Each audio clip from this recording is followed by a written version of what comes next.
सत साहेब सभी भक्तों को दास का सत साहेब ज्ञान अमृत एवं षड्यंत्र का विष नामक पुस्तक संसाराम बिहार सीनियर हाईकोर्ट के वकील शशि भूषण दास ने इस पुस्तक को बनाया है। इस पुस्तक को सभी भक्त भाई मंगवाएं, पढ़ें एवं सच्चाई को जाने।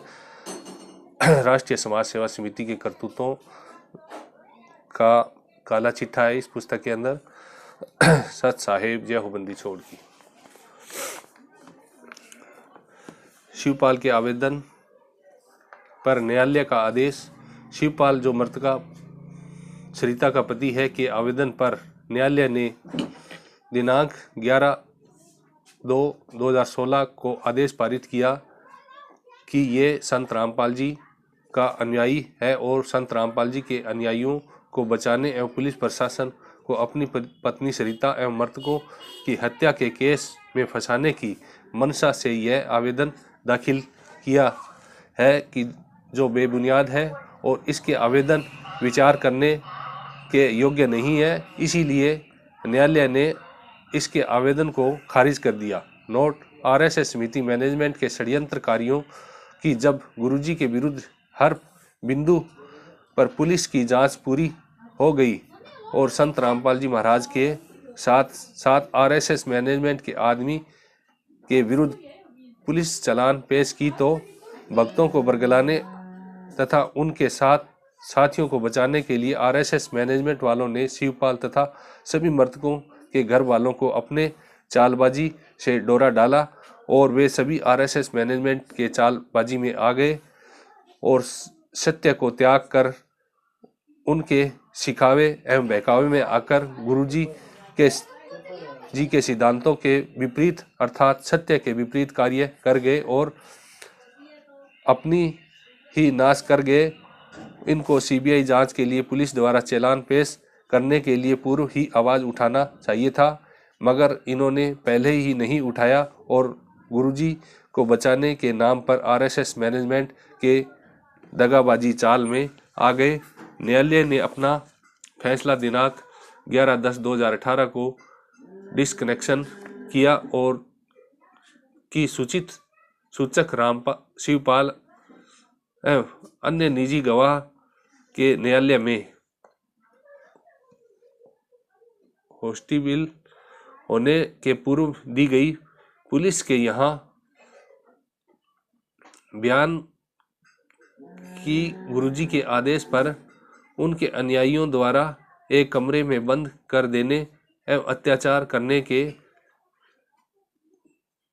करने से शिवपाल की पत्नी सरिता एवं अन्य की मृत्यु हो गई।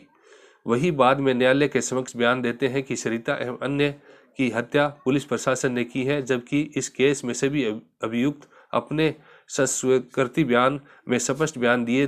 हैं कि गुरुजी के आज्ञा अनुसार सभी मृतकों को एक कमरे में बंद कर दिए थे। फिर शिवपाल एवं अन्य 10 गवाह द्वारा अपना बयान उलट कर यह कहने की पुलिस ने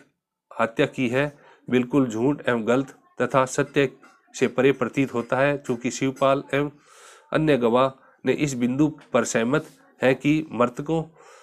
की मृत्यु एक कमरा में हुई है तथा अभियुक्त गण का यह प्रश्न है कि कमरे में बंद कर दिए थे तथा अभियुक्त द्वारा घटनास्थल कमरा का पुलिस के समक्ष डिमार्केट करना अर्थात घटनास्थल को बताया जाना, उसे दिखाया जाना, अपने संस्कृति बयान में छुपाए हुए लाठी डंडा जिसका प्रयोग घटना कारित करने के लिए किया गया उसे पुलिस के समक्ष बरामदगी कराया जाना यह साबित कर देता है कि सभी मृतकों की हत्या आश्रम के अंदर हुई है। पुलिस आश्रम के अंदर घटना के 2 दिनों के बाद प्रवेश की थी। इससे साबित होता है कि मृतकों के सगा संबंधी जैसे शिवपाल वगैरह जो संत रामपाल जी महाराज के शिष्य हैं, संत एवं अन्य अभियुक्त को बचाने के लिए न्यायालय के समक्ष झूठी गवाही दिए है। न्यायालय को न्याय तक पहुंचने में सहयोग न करके गुमराह किए हैं। इसीलिए वे सभी गवाह जो निजी गवाह हैं जैसे शिवपाल, बिंदर कौर, जर्नैल सिंह, संदीप, पवन, सतपाल, देवेंद्र सिंह, महेश सिंह, विपिन, उक्त सभी ने न्यायालय में झूठी गवाही देकर कोर्ट को गुमराह करने का दोषी है और इन पर केस दर्ज किया जाना आवश्यक है। न्यायालय ने सभी के विरुद्ध धारा 193 भारतीय दंड विधान के तहत मुख्य न्यायिक मजिस्ट्रेट के न्यायालय में केस दर्ज करने का आदेश दिया। उपरोक्त इन सभी लोगों पर झूठी गवाही देने का आज भी केस चल रहा है। सच साहेब जेबंदी छोड़ की ज्ञान अमृत एवं षड्यंत्र का 20 नामक पुस्तक सासाराम बिहार सीनियर हाईकोर्ट के वकील शशि भूषण दास जी ने पुस्तक को लिखा है। पुस्तक को मंगवाएं और आरएसएस मैनेजमेंट समिति के करतूतों से